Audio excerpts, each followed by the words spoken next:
Assalamualaikum warahmatullahi wabarakatuh. Kami dari kelompok 8 akan mempresentasikan hasil diskusi kami tentang pattern maker atau pembuat pola yang beranggotakan yang pertama Intan Ivana Hikmatul Islamiyah NIM 202.101.07015, yang kedua Khotimatul Khairiyah NIM 201.110.7005, dan yang ketiga Muhammad Faris Al-Hakim NIM 201.111.070.018. Langsung saja, saya di sini sebagai pemateri pertama, Muhammad Faris Al-Hakim akan membahas mengenai gambaran strategi dan strategi dalam aksi pada pattern maker. Yang pertama, gambaran strategi. Sebagian besar konten yang dipelajari siswa terdapat struktur, sebuah organisasi pola atau susunan yang bertindak sebagai satu set slot yang teratur untuk potongan informasi tertentu. Ketika siswa memiliki pemahaman yang kuat dari struktur, ketika siswa tahu bagaimana dongeng dirancang dari awal, tengah, dan akhir cerita, ketika mereka memahami bagaimana tiga cabang pemerintahan saling berhubungan atau bagaimana proton, neutron, dan elektron membentuk atom, mereka para pembuat pola tidak hanya menunjukkan gambaran besar pemahaman saja, mereka siap untuk belajar lebih banyak. Pembuat pola atau ekstrapolasi adalah sebuah strategi yang dirancang untuk membantu siswa dapat melihat pola atau struktur yang ada di balik tulisan dalam suatu ide. Dalam suatu pola, siswa mencapai di pemahaman gambaran besar. Pemahaman melalui proses eksploitasi, dan siswa harus melakukan yang pertama, pemeriksaan dengan cermat sumber yang diketahui atau mudah dipahami.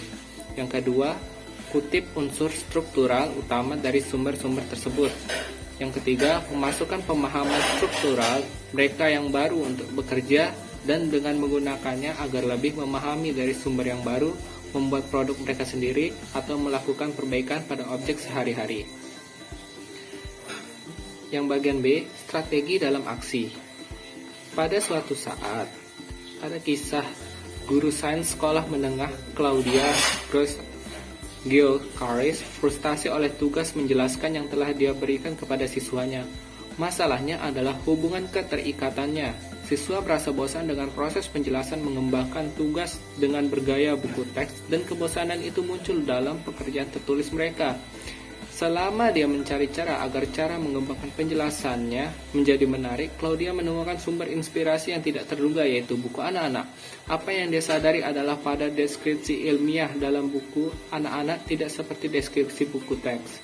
Claudia menjadi tertarik akan hal itu, dan ini membuat Claudia mempunyai ide. Keesokan paginya, Claudia membagi siswa menjadi beberapa tim dan memberikan setiap tim dengan folder yang berisi deskripsi dari buku anak-anak pilihan kepada setiap tim.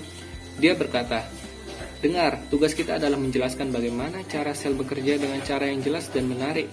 Ingat, kita mencoba menulis buku teks untuk siswa tahun depan. Kita telah melakukan pekerjaan rumah, kita tahu bagaimana sel bekerja, bukan? Kemudian kita akan mempelajari penjelasan yang efektif dalam buku teks dan mengidentifikasi bagian-bagian kunci dari penjelasan yang bagus." Dia meletakkan transpasi di atas kepala, dan itu membuat rangkuman bahwa apa yang mereka temukan tentang penjelasan yang bagus. Penjelasan bagusnya yaitu yang pertama, menggambarkan fenomena. Yang kedua, merencanakan unsur-unsur dari suatu proses. Yang ketiga, menggambarkan proses dengan jelas. Claudia kemudian meminta murid-muridnya untuk melihat penjelasan buku teks dan memikirkan dua pertanyaan. Yang pertama, apa yang mereka lewatkan? Dan yang kedua, di mana ruang untuk perbaikan? Setelah beberapa menit, Claudia meminta siswa untuk membagikan ide mereka, dan ide yang ditemukan seperti berikut. Yang pertama, mereka sangat membosankan.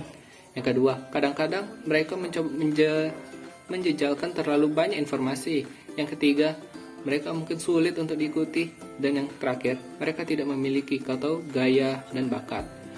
Apakah hasilnya? Seperti yang dikatakan Claudia, ketika waktunya tiba bagi siswa untuk membuat bab buku teks mereka tentang bagaimana cara kerja sebuah sel bekerja, penjelasan mereka tentang kehidupan dengan gambaran, metafora, dan perangkat naratif yang mengungkapkan tidak hanya kompetensi tetapi juga pemahaman yang lebih dalam tentang struktur dan fungsi sel dari yang pernah saya lihat dengan kelas-kelas sebelumnya. Ini menakjubkan, menyenangkan, mendidik, dan apapun itu kecuali membosankan. Sekian penjelasan dari saya. Selanjutnya saya akan serahkan kepada pemateri selanjutnya. Assalamualaikum warahmatullahi wabarakatuh. Saya Khotimatul Khairiyah dengan 20110107006.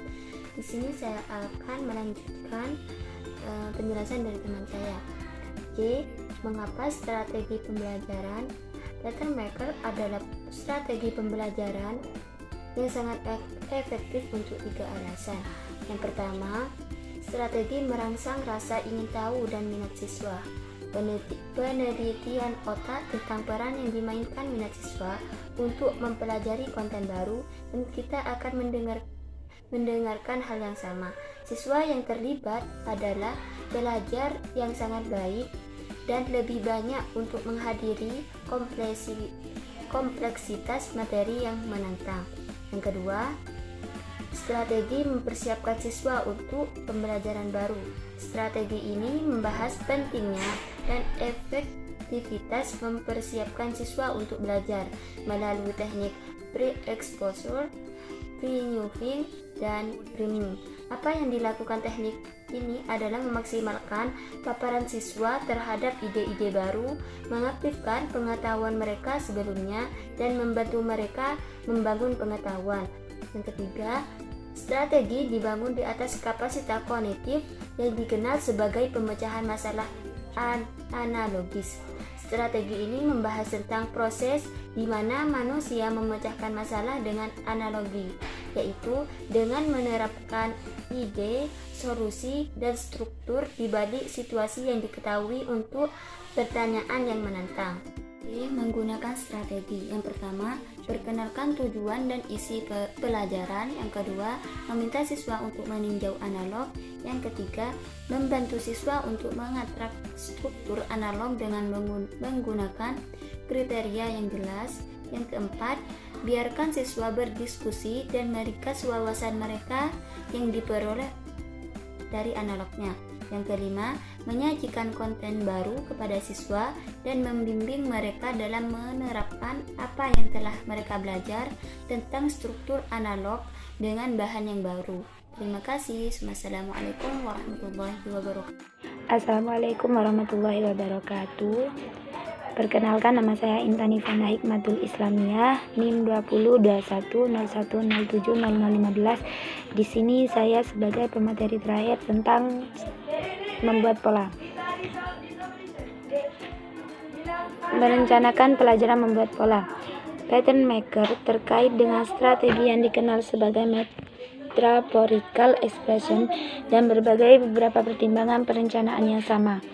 Namun pola maker lebih menekankan pada analisis dan ekstraksi, mendefinisikan elemen struktural daripada sepupunya yang berpikiran lebih kreatif. Dalam merencanakan pelajaran membuat pola, ada beberapa pertanyaan-pertanyaan yang harus dipertimbangkan. Pertanyaan-pertanyaan yang harus dipertimbangkan yakni sebagai berikut. Yang pertama, apa tujuan pembelajaran? Yang kedua, sumber informasi apa yang akan digunakan siswa untuk mengekstrak sebuah informasi yang valid? Yang ketiga, yakni kriteria apa yang akan digunakan siswa untuk mengekstrak struktur yang diperlukan elemen? Yang terakhir, apakah siswa membutuhkan penyelenggara untuk membantu mereka menemukan dan merekam informasi penting?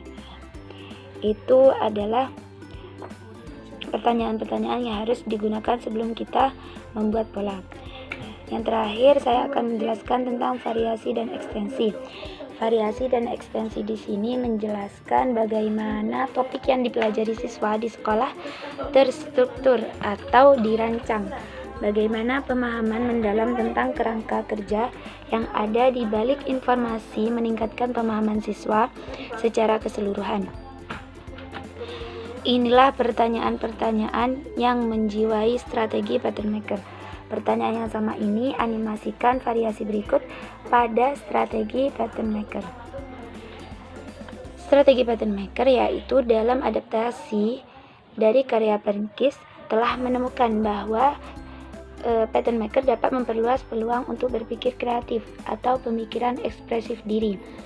Jika gaya belajar adalah desain yang harus digunakan untuk memahami konsep keragaman kognitif dengan meminta siswa untuk mengeksplorasi bagaimana konsep mungkin dimodifikasikan atau ditinggalkan. Cukup sekian yang bisa kelompok kami sampaikan. Jika ada salah kata, kami mohon maaf. Kami akhiri. Wassalamualaikum warahmatullahi wabarakatuh.